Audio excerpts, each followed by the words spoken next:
I'm Betsy Bowman. I'm your host for today.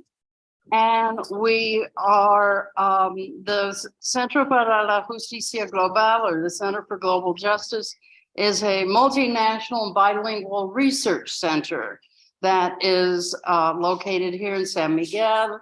And we are dedicated to research and learning for a better world and empowering the solidarity economy.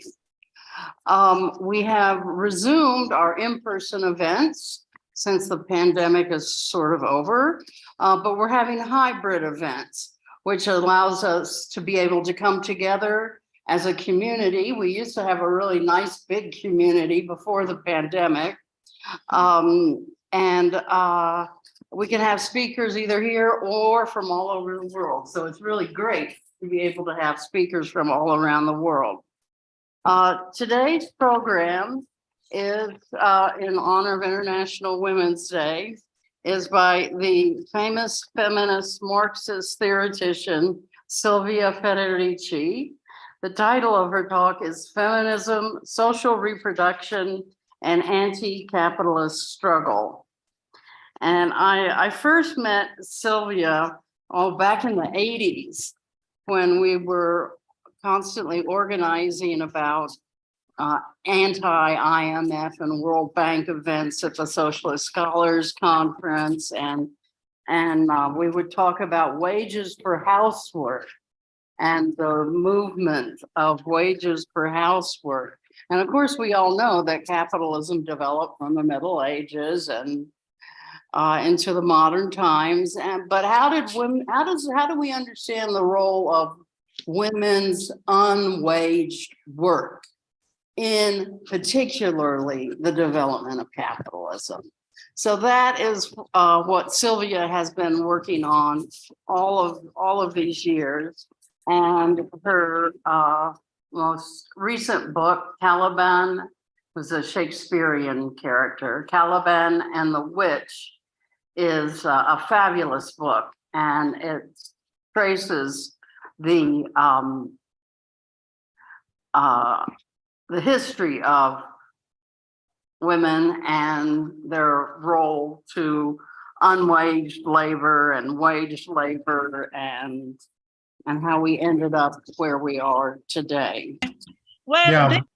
What I was going to talk about is that, something that should be obvious, but of course it's not, that you cannot really have, a world beyond gender discrimination, beyond patriarchal dominance, without changing the whole system. And a world built on a world without hierarchy is incompatible with a capitalist world. And that, in fact, this consciousness, it's now developing, it's now spreading, that we have a feminism today that in many parts of the world that has developed a very strong anti-capitalist consciousness.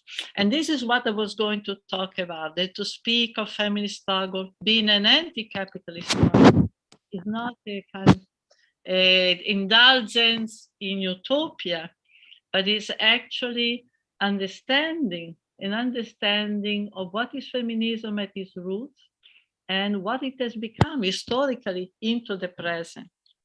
And I wanted first to state that already at the very beginning of the feminist movement in the 70s, it became clear, at least to many of us, that the root of, even though the feminist movement presented itself, as a movement that was mostly concerned with women-centered issue, and in fact, part of the movement was fighting for women's equality with men. But actually, for many others, there was an understanding that the feminist movement needed a broad process of social change, because we realized that the roots of discrimination against women, the roots of patriarchal power in our society, had to do, were to be found in the capitalist organization of work. In particular, in the division of labor that not only confined to women primarily, of course, not exclusively, but primarily to reproductive work, but that systematically devalued this work, systematically made this work invisible and presented it as a kind of pre-capitalist world, presented it as something, as activities that were natural expression of femininity. And we challenge that analysis. And here I want to say that how important it was for the development of an anti-capitalist feminism in the 1970s, the experience of the anti-colonial struggle.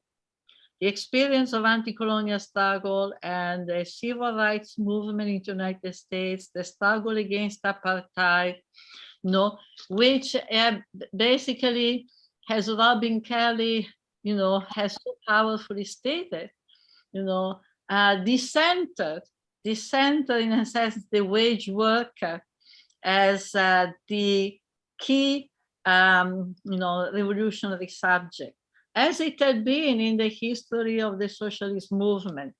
And with the anti-colonial struggle, we began to see that, in fact, a lot of capitalist accumulation had, in fact, been particularly intense in the colony, in the slave plantation.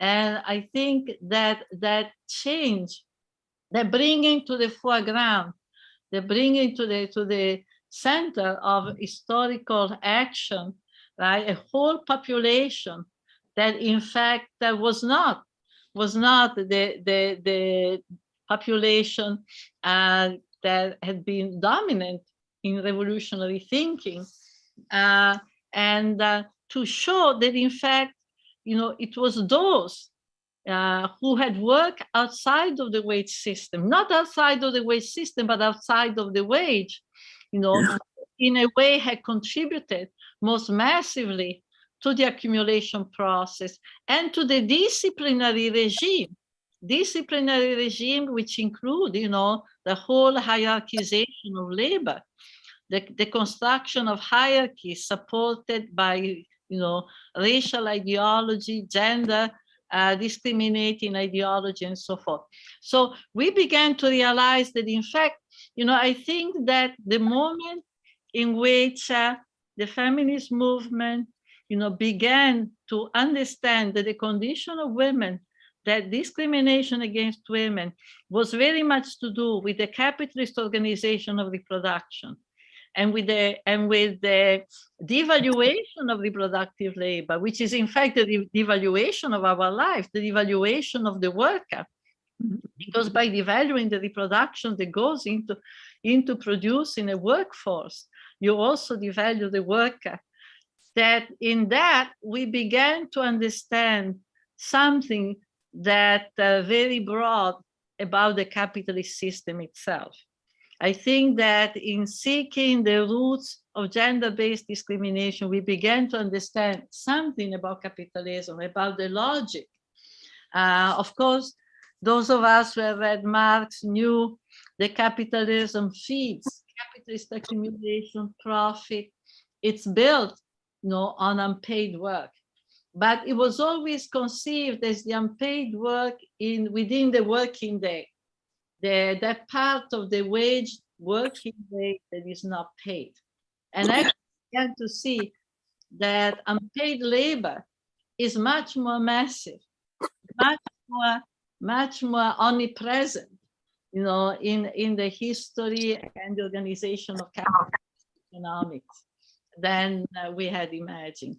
And this understanding also was a bridge between the feminist struggle and many other struggles.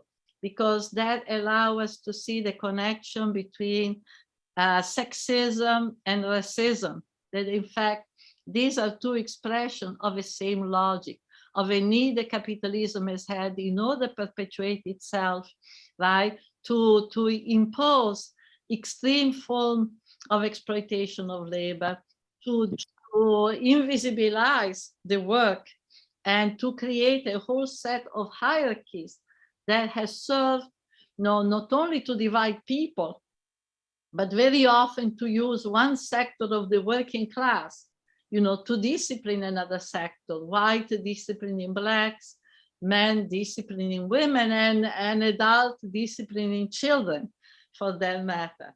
No, so I think that already at that time, and of course, very important, it was the redefinition of activities that had always again been presented in terms that naturalized them, domestic work, housework, because we actually saw that these activities were in fact a particular form of capitalist production. That actually what we call domestic work is the work of producing generationally and on a daily basis, the workforce, people's capacity to work. The people's capacity to work is not a given. It is something that is constantly consumed and has to be constantly recreated, reproduced. And we realized that actually this is what women's work was about, and down to the question of the state and capital need to possess, appropriate the women's body, to control procreation, to make procreation an instrument, for the production of the optimal size of the workforce, the female body as a machine to produce workers, So with that, I think, it was already clear that, we were in front of very deep-seated structural element of the capitalist society. And therefore that we couldn't think of actually eliminating, all the forms of discrimination that women suffer and exploitation, without at the same time, transforming, engaging in a process in the course of our struggle of social transformation. But I think that it was in the following decade, that intuition, has become something, has really taken, has become a mass movement in a way, and I think here I want to speak a bit about, the fact that in the 80s and 90s and into the present, feminism has grown, in the context, of a very, very powerful historical process, which is the capitalist restructuring of the global economy, starting with the late 1970s, with the creation, artificial creation by the Reserve Bank of the United States, the creation of a debt crisis,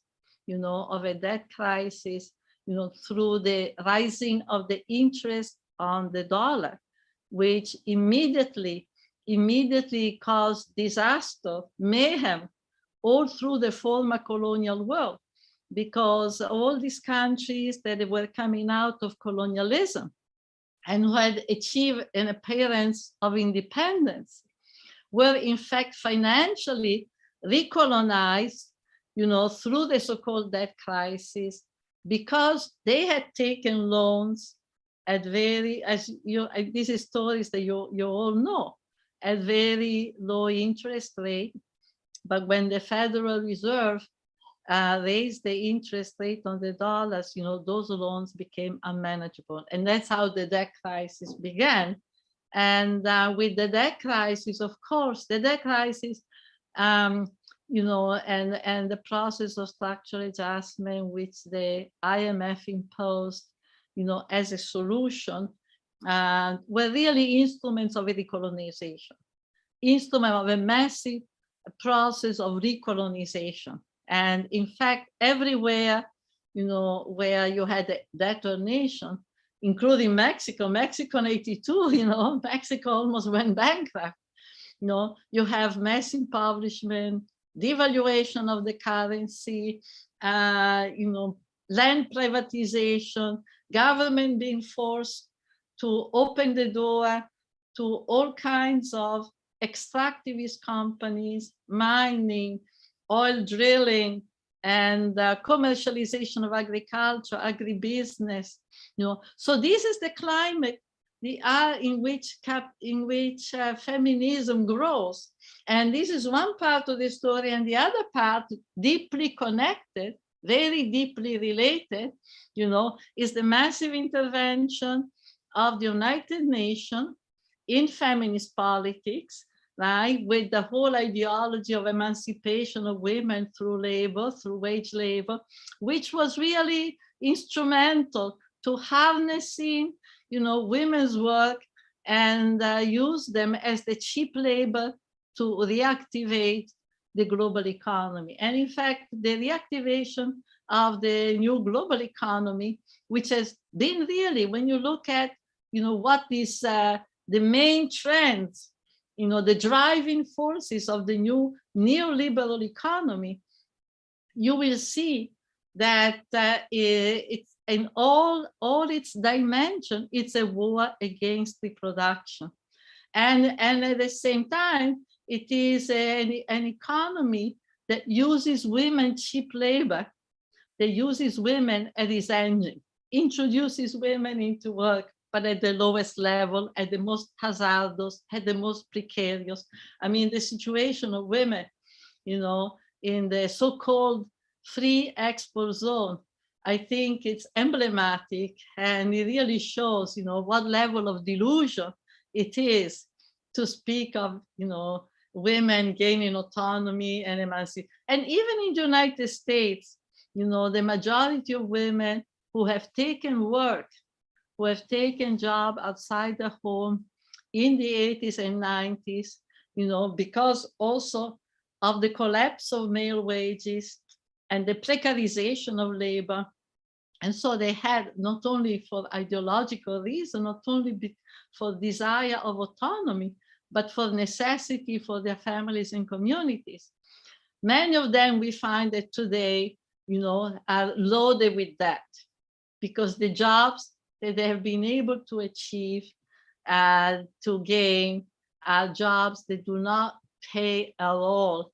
Many of them have to integrate with some form of welfare, and most of them have to integrate with credit cards, and they have huge amount of debt. In fact, as soon as, in the US, women enter massively the wage workforce, we have the appearance of these infamous companies called the payday loan companies. Payday loans, so they wait for payday, and on payday, the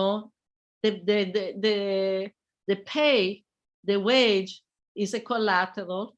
They give you loans, and at very high interest rates. So we have women who are in a cycle of constant work, right? So these two factors have had a very important consequences for, excuse me for my, so these phones are always interfering. These factors have had an important consequences, for the development of new type of feminism. Because on one side, what we have seen is that in the US, for instance, the kind of euphoria or the kind of illusion that many feminists had in the 1970s, that once women, quote, left the home, actually women never left home, once women left the home and gained some sort of wage employment, many of the older problems would be resolved. and this has not been the case. Obviously, for a select number of women, the feminist movement has been very important. They have actually changed their condition in terms of gaining better paying jobs and more interesting jobs. Although I have to stress, and this is a point we used to make and we have made very often in our organizing, which is that many of the so-called better jobs are really jobs that require that you exercise power on other people. So they are jobs that, yes, may give you more wages, it might give you better condition of work, but they also put you in a particular position because you have to become a representative of the states, even as a teacher, right? So it's that kind of power relation. And so we have to be very careful when we speak of the good job, what we are really speaking about.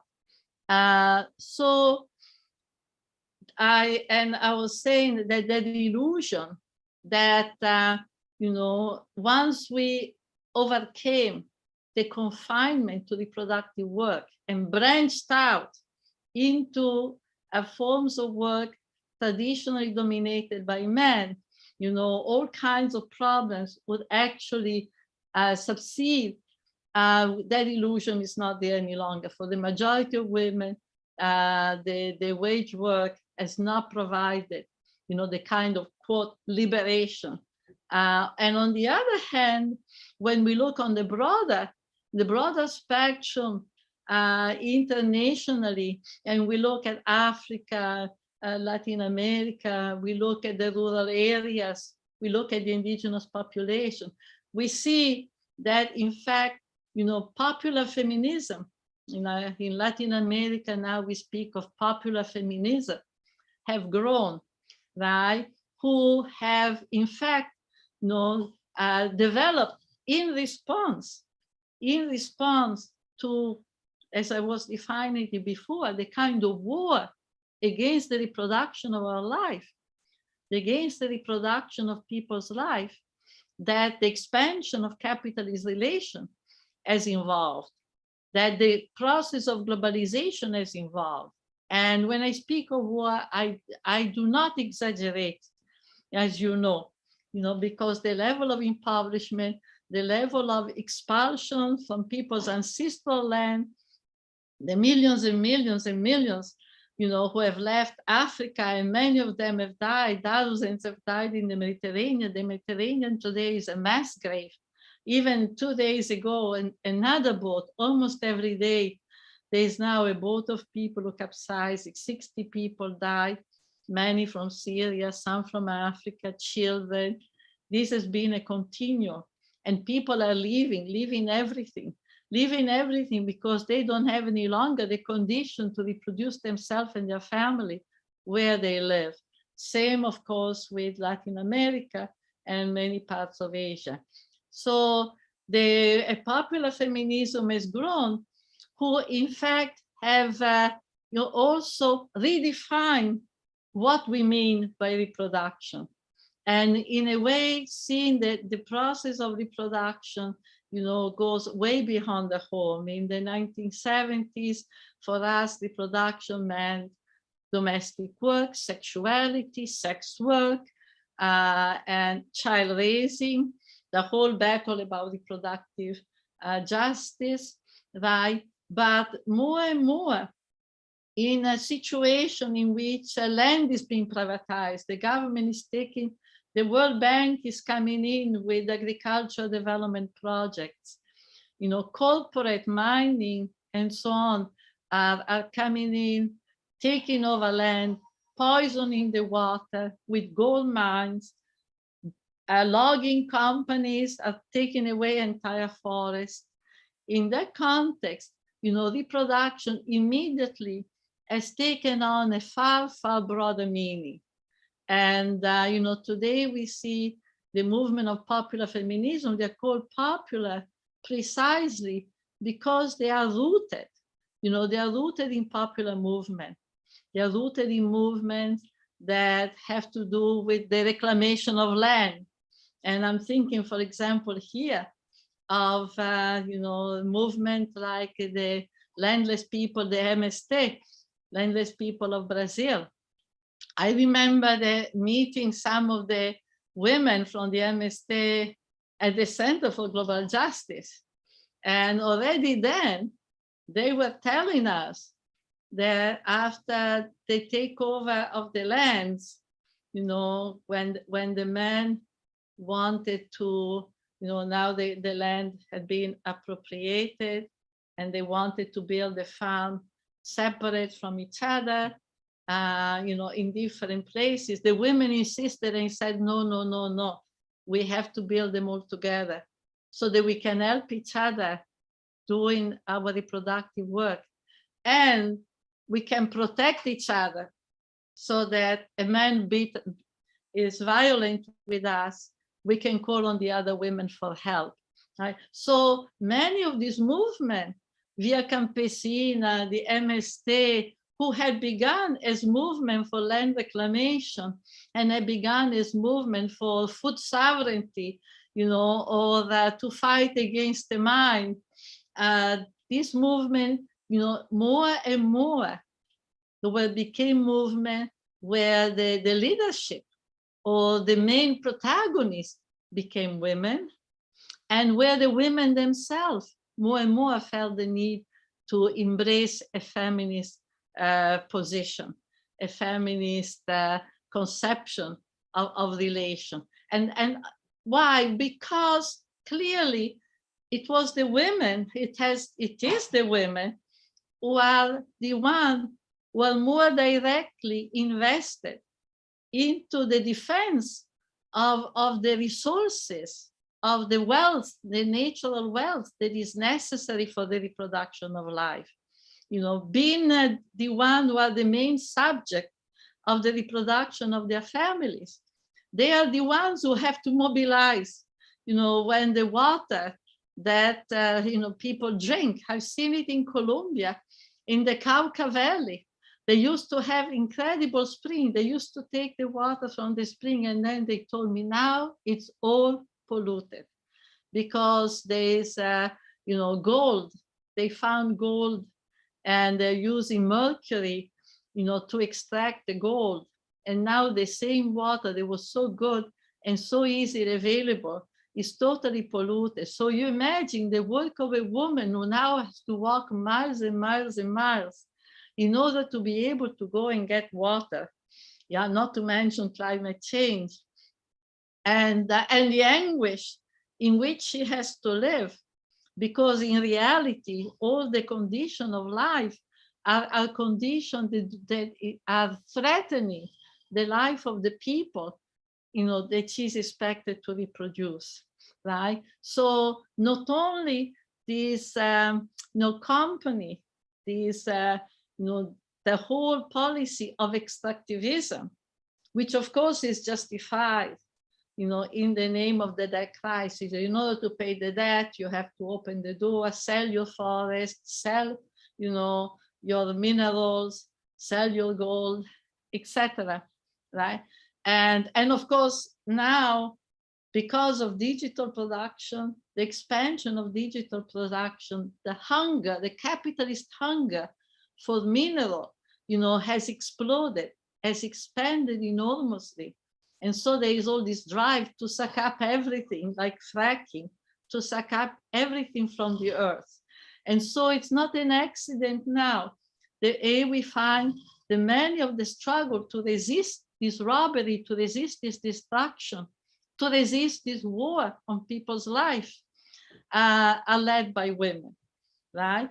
And at the same time, that the women that are engaging in this struggle are also, joining, connecting with feminist network, with feminist organization, because, as again, the women of the MST, very, very clearly said it.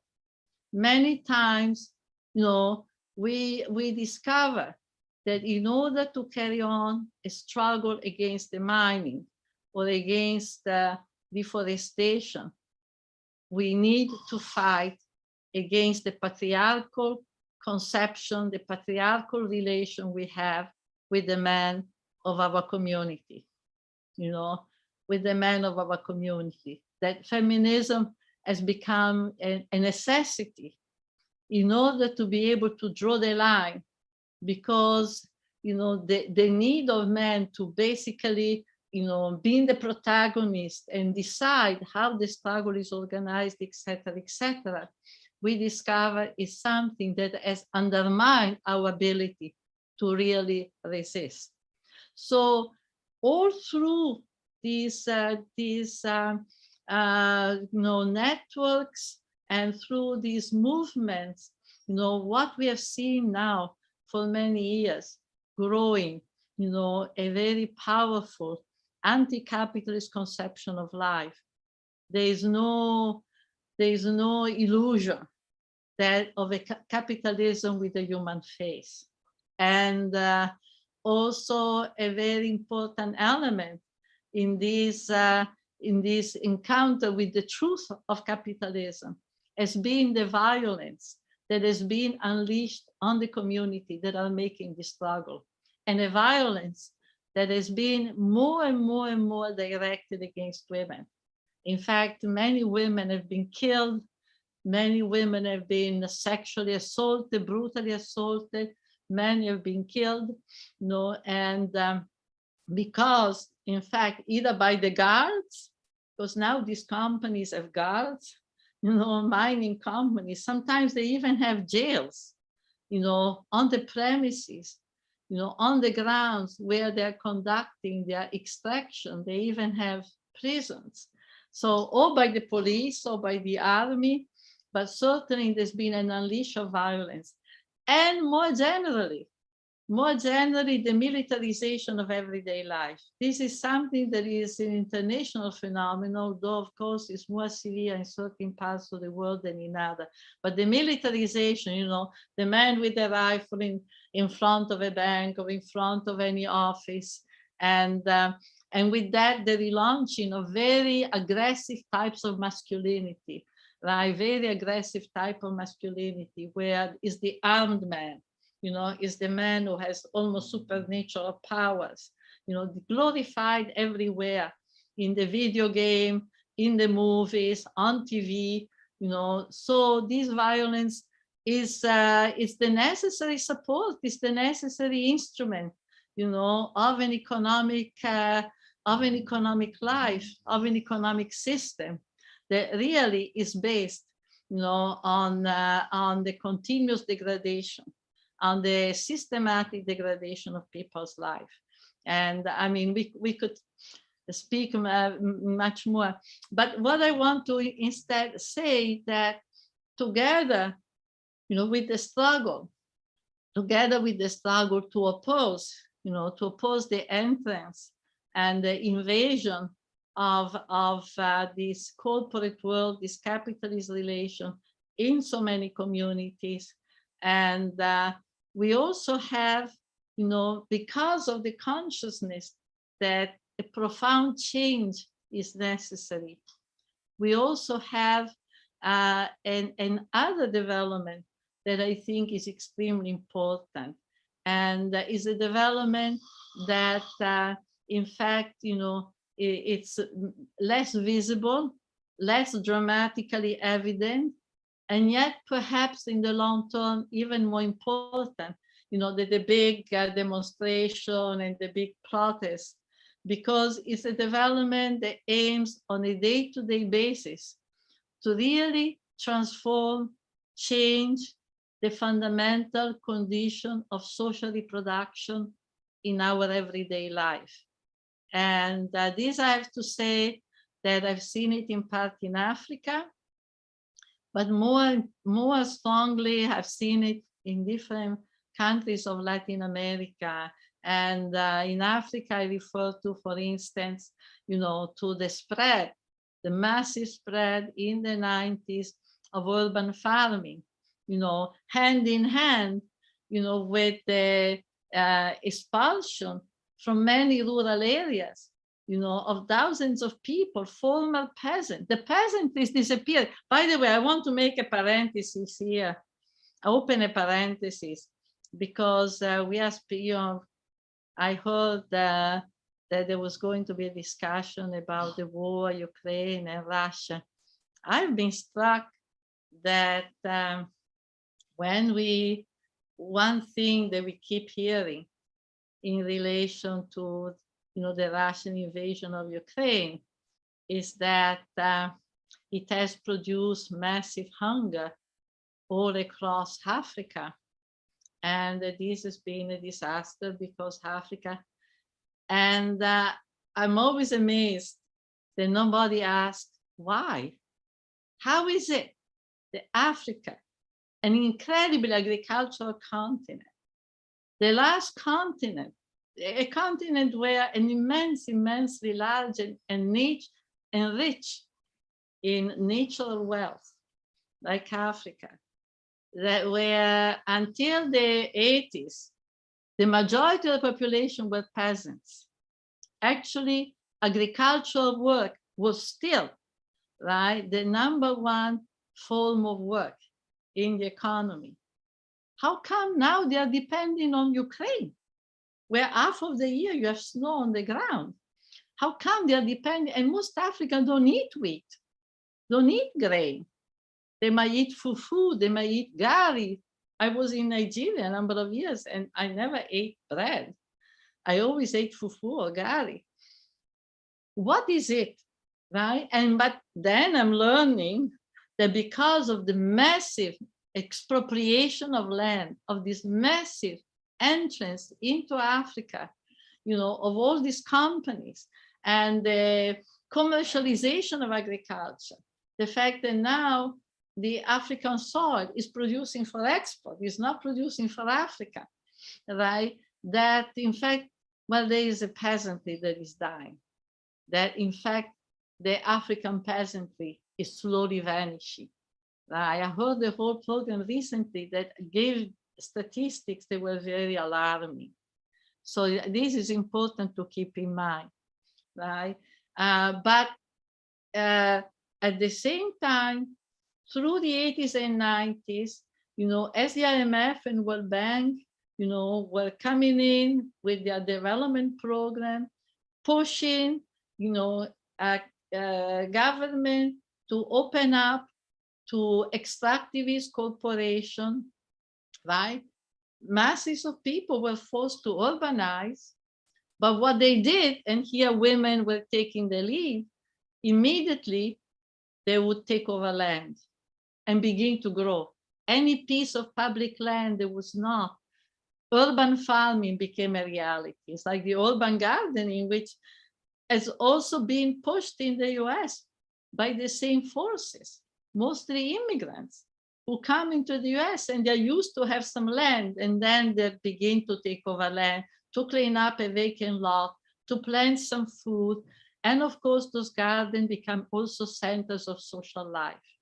Well, in Latin America, it's been even much broader, because in many of the main urban cities, in the main cities, I've seen this particularly in Argentina, there's been a slow restructuring exactly by people forced to urbanize, who have taken over land and built new communities.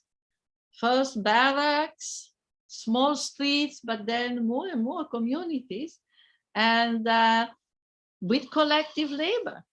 And with collective labor, they've also begun to create collective forms of reproduction, like the comedores populares, and the collective kitchen, and again, huertos urbanos, the gardens and places of first aid assistance, and all of this, organized collectively to assemblies. So they're going back to the Assemblea Vicinales, to assemblies and collective decision making.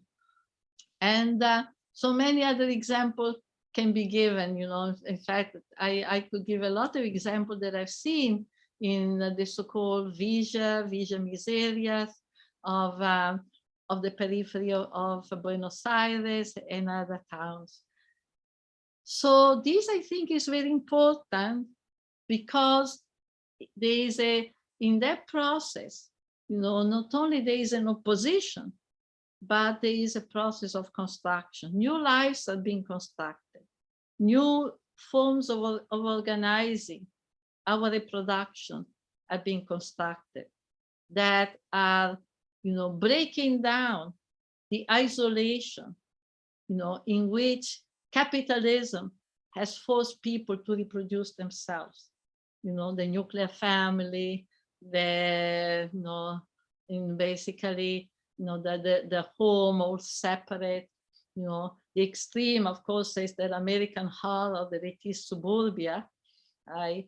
And, but so to the point that for many women, the home has become a jail, because together with the physical isolation, you also have the isolation of confronting the crisis of your life, even domestic violence or the problem of money, debts, etc., confronting the crisis of your life in an individual way.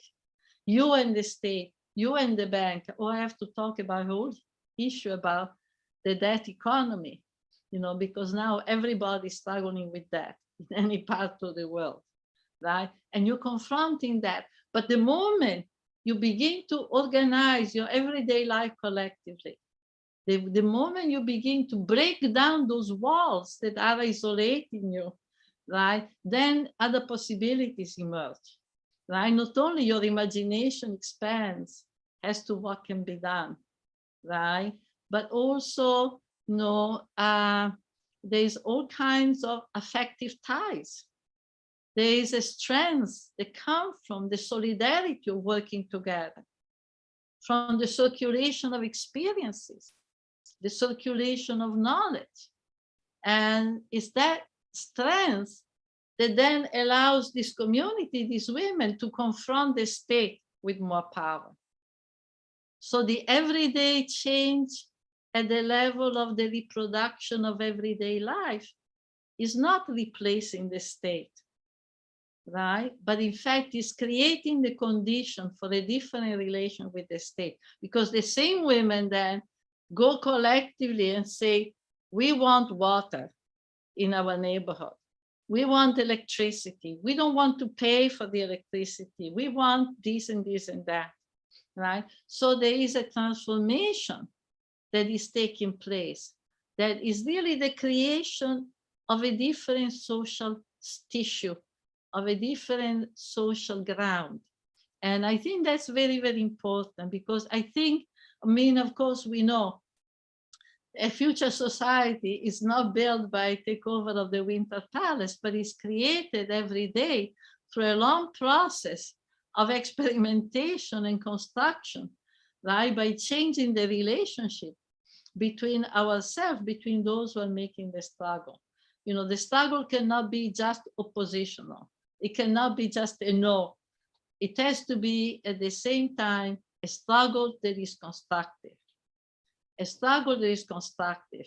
And the transformation of everyday reproduction is exactly the struggle, because it creates also a whole infrastructure, physical, emotional, cognitive. It creates an infrastructure that supports the struggle, that in fact it gives it that breath that enables it to grow, and not just simply explode and then vanish, explode and vanish, but enables the process of constant transformation, right? That transforms community, transforms people, breaks down the fear that people have of the other person, which this society, this capitalism constantly wants us to fear other people, constantly wants us to think of other people in terms of self-defense, instead of looking at other people as a wealth, as a process of enrichment, as a possibility of enrichment, right? So I think that this is now happening. And together with that, I think we also see another development in feminist movement, feminist struggle, the feminine conception of the world and perspective of struggle, which is, that today feminism is not concerned any longer only with women's issues, although I believe that women continue to be the key subject, but not only with women's issues, but actually feminism now is a perspective that has something to say on every aspect of life, on every aspect of life. Something to say about ecology, something to say about technology, right? Technology, because I think it's been mostly feminists who have begun to say, wait a minute, yeah, technology. But how is the technology produced? How can we celebrate a technology that is built by taking land away from people so that we can extract and then poisoning their land because we have to make batteries, because we have to take minerals, because we have to take oil, right? So we shouldn't only look at what we can do with the technology, but we should also look about how the technology is produced. And if the technology is produced, destroying people's life, destroying the water, the land, the soil that other people are using, then that technology cannot be revolutionary. That technology cannot be progressive. Then we have to think in other terms. If we want to build a different society, we cannot think of just taking over the technology. We also have to think of changing the technology. So I think it is women who has had that conception. And I think is another example of the expansion of women's horizon has also been, and here again, I'm thinking of Argentina in particular, but not only, has been the fact that there is now a whole intervention of feminist movement in the struggle against that, against the politics of that as an instrument, a kind of financial instrument of enslavement, mortgaging people's life. And then you have the national debt, which means the cuts in services, and then you have the personal debt. So that now, all your life is pawned. All of our life is mortgaged years and years in advance. And so I think it's been very, very powerful. The struggle that is building now today, where feminists have been able to turn the table and say, who owes to whom? Is the state who owes to us? We are not owing the state. The state owes to us because we have worked unpaid. Generation of women have produced children, have produced soldiers, have produced people that the state has used, and we have gotten nothing for it. And so I think it's been very powerful, and also the whole perspective. African debt, well, what Latin American debt? That's an obscenity. It's grotesque. Thinking of what international capitalism has taken away from Africa in terms of human being and resources, or taken away from Latin America, to speak of a debt. So the reversal of the table, saying who owes to whom? We are the one who need reparation. We are the one who are the creditors. So that's, I think, another example. And now last, and I want to work to a conclusion, there is a feminism now that understands that we don't have anything to hope and expect from, the state, capital. And I'm thinking, for instance, of, the recent demonstration in Chile, which, where women have gone out in mass and told the state, tú eres el violador, you are the one who is actually promoting the violence. And how the slogan has circulated, within a few days, the slogan is circulated in so many places, in Mexico with the Violet Revolution, and then in Europe, in so many places, because it really is it's an expression, of the change of consciousness. And I think, in other words, looking also forward to this International Women's Day in March 8th that is coming, I think we're looking at it in a different position than we were maybe 10 years ago, because together with this new consciousness, what has also grown has been a strong internationalism. And when in 2016, the women of Ni Una Menos in Argentina launched the slogan of a women's strike, right? That activated a process that has begun. Obviously, there was not a global women's strike, but so many groups went to the street, from Istanbul to Berlin, to Mexico City, and so on. The idea of a women's strike has begun to create a new circulation of solidarity, and a new circulation of knowledges and understanding and visions in terms of where we're going. And I think that this is very important.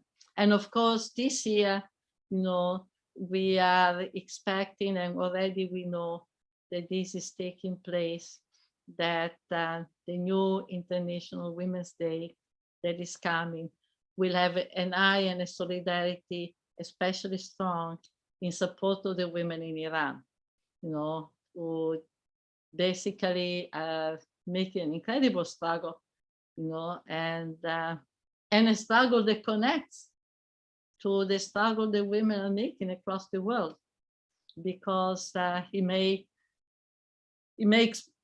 face, particularly violent form of retribution, but fundamentally, it is the struggle that is happening, in so many parts of the world, including the United States.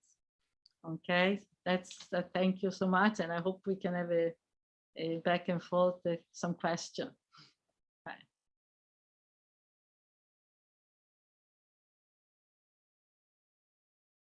Do we have an idea of how to conduct, since nobody's available?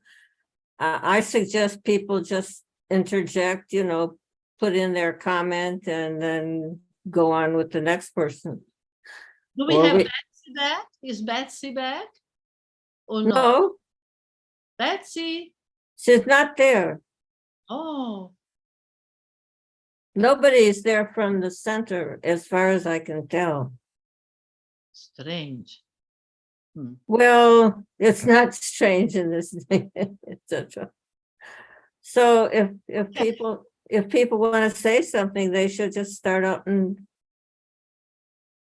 I don't know what that is. Oh, it must be your book. Yes, that's my book. That's Right. Caliban and the Witch. And, part of the expansion of capitalist relation has been the return of witch hunting. There are now many parts of the world in which women are still being executed, Oh, yeah. of being witches. And the reason clear, I've done work on it. These two factors combined, the massive social dislocation that had been produced by, what I was describing before, in so many communities. And then the arrival in the same communities that were expropriated, pauperized, where land conflicts, where the land was disappearing and land conflicts were becoming very extreme. The arrival of these Pentecostal sects financed by the right wing in the United States,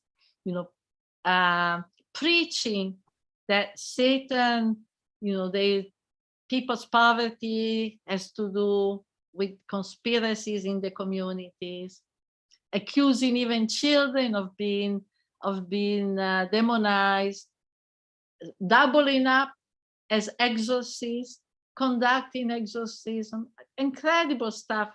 The stuff that is happened, that unfortunately are not being talked about because it's happening in places like Africa. So everybody talks about Ukraine. What is happening in Africa? The fact that, you have this Christian sects, we are really not original from the area, but they've been coming from on the outside. Although now they have created their own centers and everything. And the role they have had in terms of sowing suspicion in communities that were being pauperized, and in many cases not understanding the causes of their population.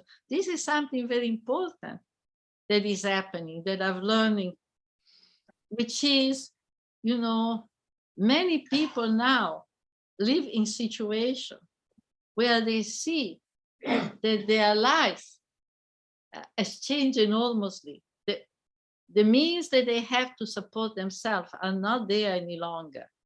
Like they used to get a good price for cotton, for sewing cotton, or a good price for sewing coffee. And all of a sudden, they cannot sell it or they're getting nothing. Price of coffee collapses. So the decisions that are affecting their day-to-day livelihood are taken in Chicago. They are taken in the big markets in London, Chicago. So the distancing, the global economy has created such a distancing as to where the decision-making that then affects everybody across the world and the life of people. And so the suspicion, some are making money because maybe they're working with import, export, and some are becoming abysmally poor. And so in such an explosive situation, you send these sects. We're talking about Satan, we're talking about witches, you're talking about bad people, you're talking about be careful, right? And then you begin to see, and then it's the women. And then the land is taken away from them. Whatever little land they had or access to a communal is taken away from them. I discovered that land disputes are very often at the source of many killings. Yeah. So the witch hunts are not a thing of the past. And everybody speaks of witch hunts, but they're real witch hunts. They're real witch hunts.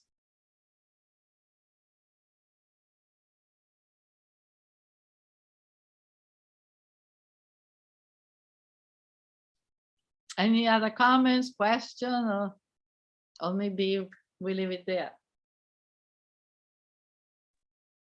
I just want to say the religious movement Pentecostal is not only in Africa, is a worldwide movement in the whole of Latin America that is causing havoc, destruction of family, separation of relations within family and within community. It's one of the most destructive movements that is taking place, has been for a long time, but accelerated to an unbelievable level at the moment, which we really need to pay attention to because it is extremely destructive.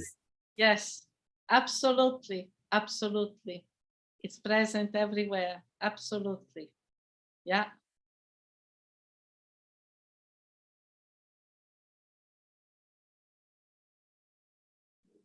Just on the same topic, there are some families, and this is what is so crazy. Within the family, there are 4 or 5 different branches of Christianity in one family. And so, even within the household, they are not speaking to each other.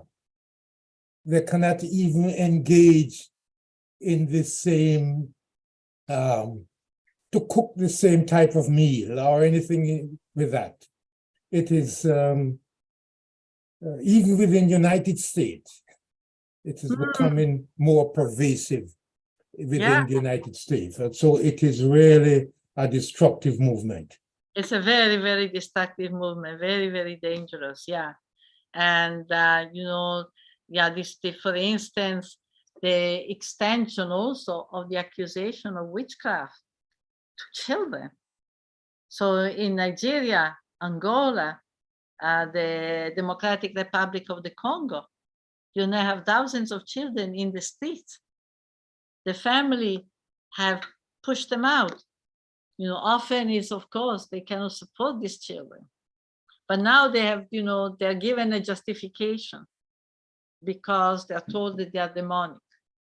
And then you have these guys, these pastors, these Pentecostal pastors, evangelists, who go around and they claim to, you know, they extract money. They actually make a lot of money by, sorry for this thing, sorry for these things. Yeah, they're making a lot of money. But, yeah, by, can you give me a moment, because this phone is going to continue to ring. Can you give me a moment? Sure, go ahead.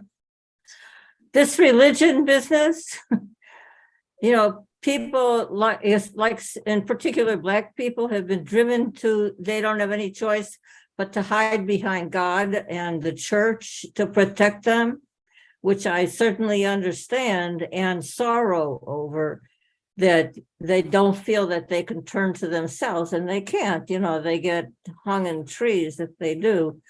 But the idea, I mean, religion is a self-hating, teaches you how to hate yourself.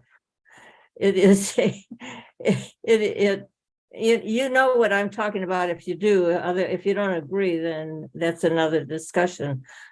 But it's not nice. We're not nice to ourselves through religion.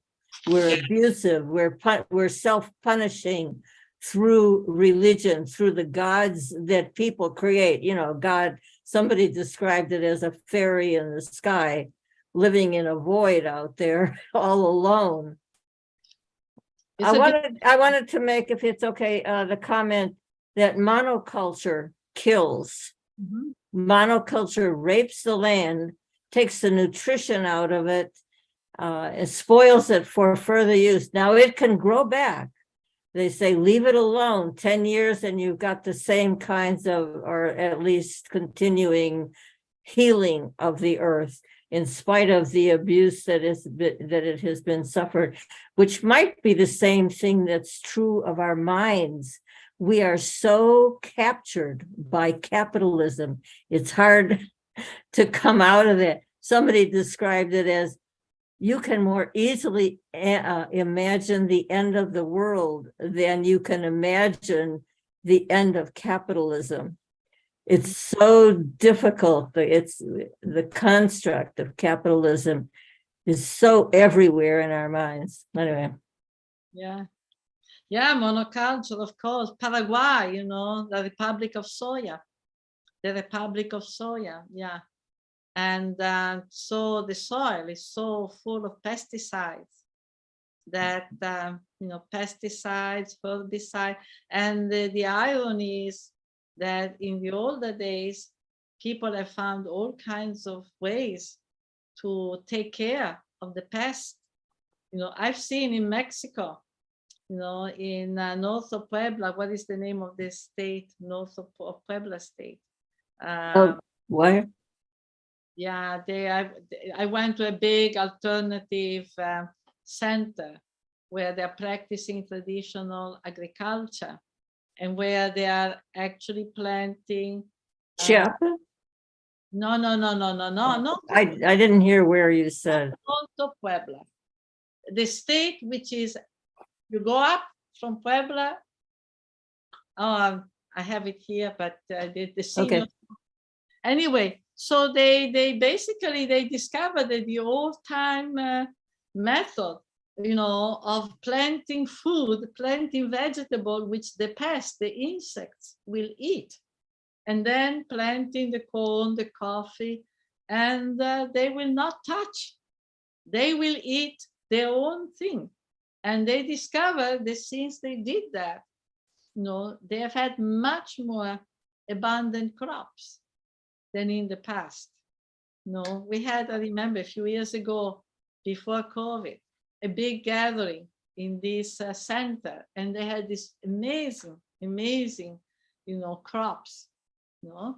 I'm gonna tell you, there's a show on TV I watched the other day about treating children who have been identified with mental disorder, learning and so forth and so on. They found out if you let the child do what they have become attached to at very early age, child at 3 years old wants to watch trains, just watch them and film them. And so I'm amazed.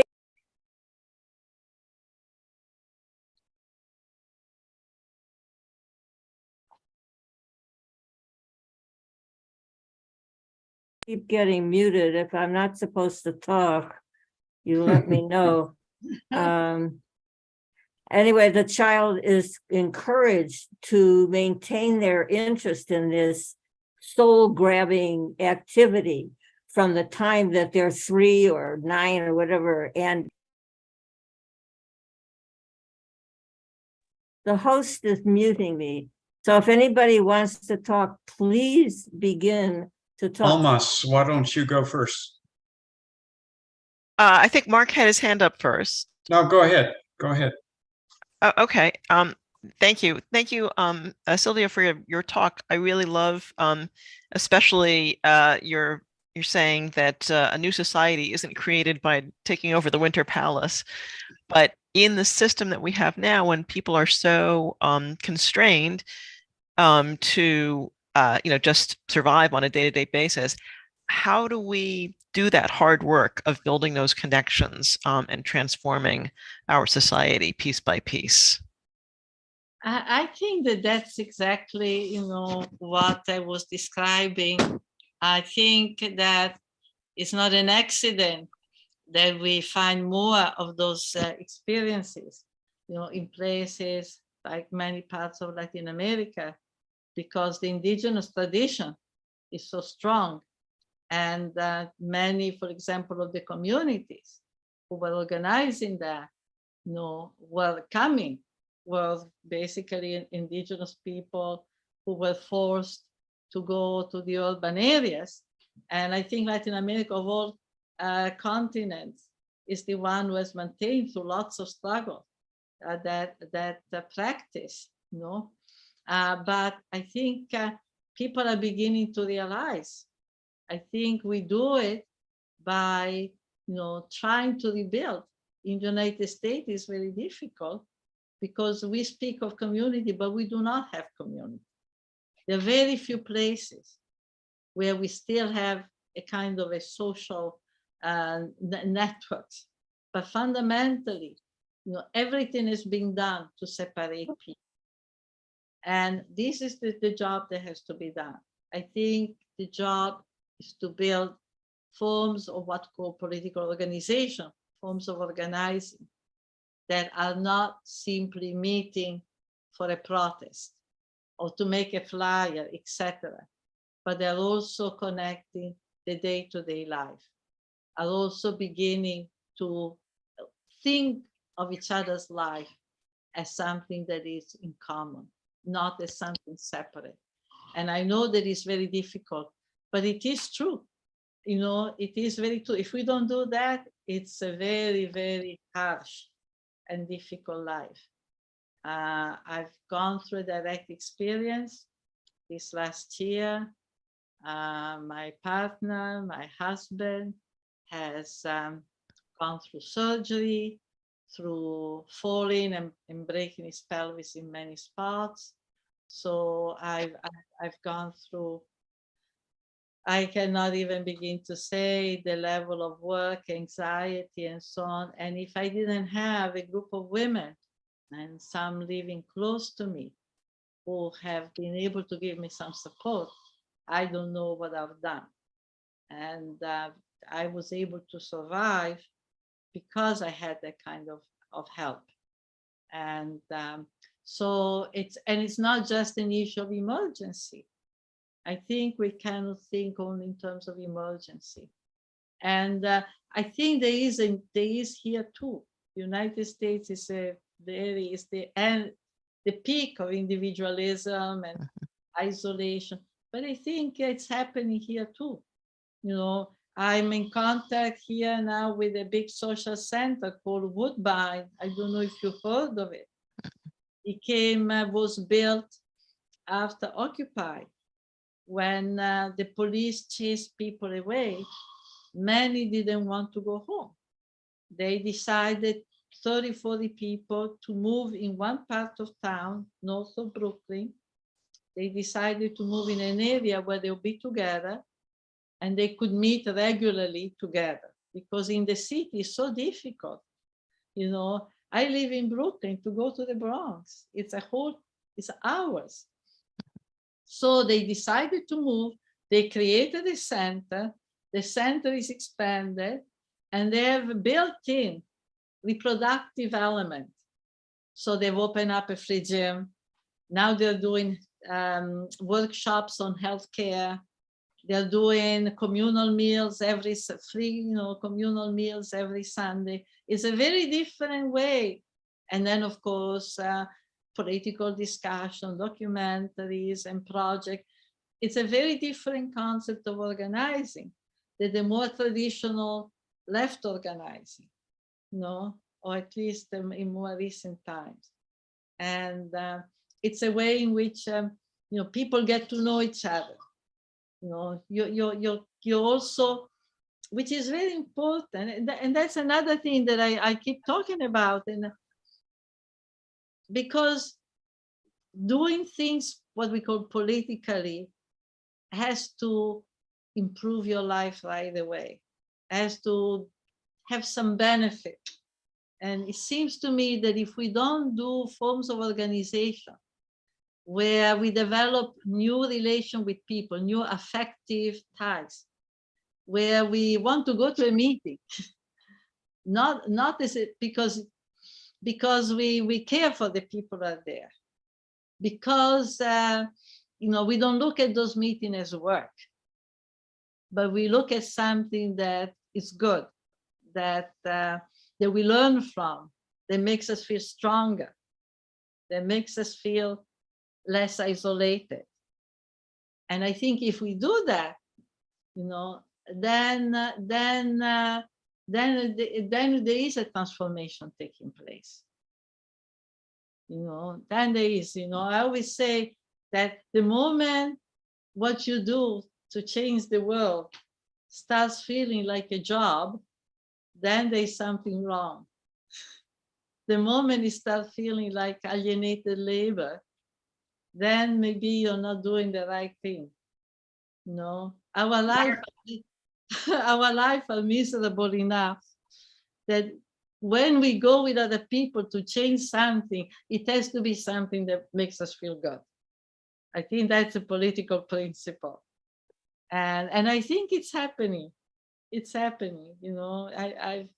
I'm very much in contact with a group of domestic workers who are in Madrid. I've got to know some of them very well. Most of them are Black women from the Caribbean, some from Africa, very far from their families. They had to face all kinds of obstacles. Their life is really battle every day. And they told everybody that from the moment they started organizing, they decided they had to have a good time together. They couldn't just meet to just work and protest. They had to have dancing. So they spend time, for example, making music. They make songs, and they have periodically they eat together and they dance. All ways of getting to know each other, and also, transforming, so that the meeting is something that, yes, you go home and you feel stronger. Which makes me think of, there is an indigenous scholar activist from Guatemala called, maybe the Center for Social Justice knows her. She's called Gladys Tsutsur from the highland of Totonicapán. And she's also a writer. And she has written beautiful, beautiful things about how life was organized, you know, communal setup in Totonicapán. For instance, the norms of social life, the rules of social life grow out of the organization of reproduction. They don't come from above, but they are organically produced and grown from the organizing of everyday life, right? And then she has looked at what has kept the community together. And among other things, she looks at the fiestas, right? The fiesta, she says, is not the time where people get, you know, get together and have a good time. It's that, but it's something different. The fiesta is very important, is religiously important, because it is a moment or a week in which you resignify your belonging to the community. And people work for 1 year to think of ways, right? And the process of building it's like of building the fiesta. It's already a process that brings you together, right? So that the fiesta is the moment when the community comes together and commits itself to it, right? So I'm thinking, you know, these are all important lessons, because this life is we live in a culture of death. You know, we live in a culture of, you know, now, war, constant war of all type, distraction, sense of no future. So unless what we do, the struggle is life-giving, you know, it's affirming, life-affirming, right? Then it's not going to be able to be sustained. Yeah. Then people will wear out. People will leave. People will find other things. They will go see football. I don't have anything, but actually, I'm not sure. I don't have anything against football. Thank you very much. Very inspiring.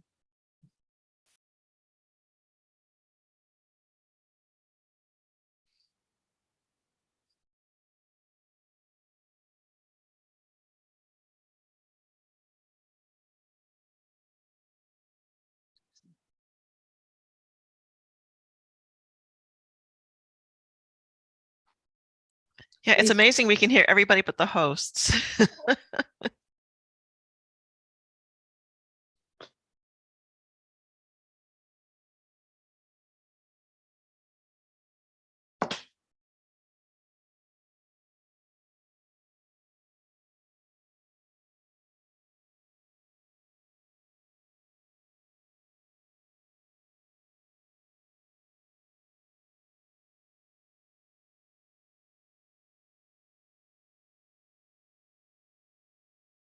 I don't know. I wish they send us in maybe the chat box.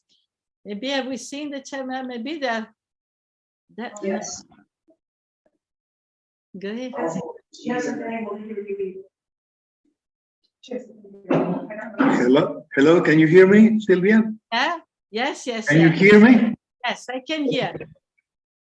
Okay, this is. Oh my God, there's a lot of things in the chat box. I didn't look at it.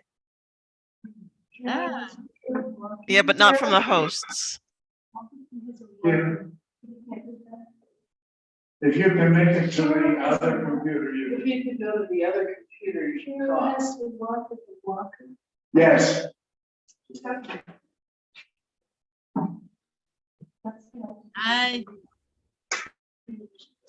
What is happening?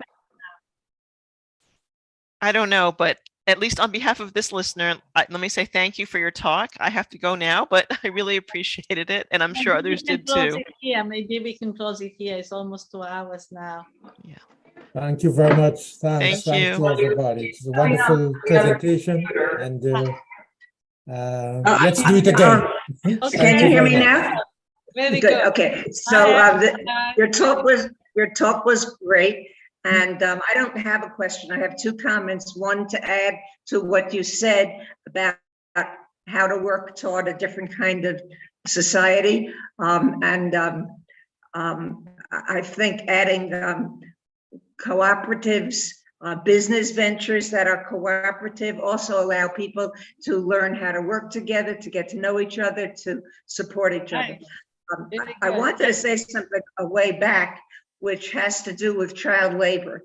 We need not look to Africa for child labor. It was a total shock to me to read in the not very progressive New York Times, a large front page article, a large front page article a week ago Sunday on child labor in the US, in New York City and in other cities. People who read the New York Times probably saw it. It was really shocking.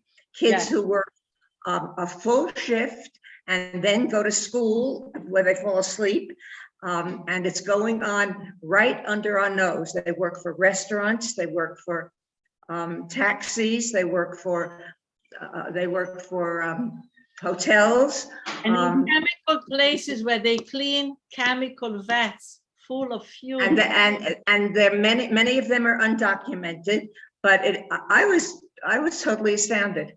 And I mentioned it to a couple of people and they said, oh no, not in our country. Our country is a capitalist country and they're looking for cheap labor in any way they can find it. And what's better than an undocumented 13-year-old?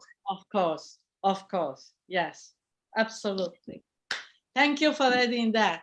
And thank you to you all. All the best. Thank you so much. Bye. Bye-bye. Thank you so much, Sylvia, for joining us today. There are more people who want to talk.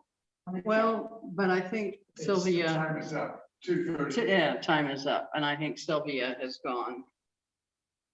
I think she also has problems. George with her- is needy. Oh, thank you, with her spouse. I don't have patience with it. So, anyway. Does anyone Did you here enjoy want that? to say something? Did you enjoy that? Yes, it was a struggle for me to hear very well and understand a lot of the things. Me too. Yeah, me too. When we're talking in different form, I noticed that there is type. Yeah, it's, I can't see well to read that. Should we, or you anything from last no, time? that's the No, it's- computer generated, And it's working out because we have to fix what's sort of. but problem. it has to be So worked it was on, you know, and risky generated. because one of these opening. Yes, With that, she's brilliant. I string. was So now it's working a fixed. PhD in political philosophy There. in the 80s. You're at still University on. of Washington.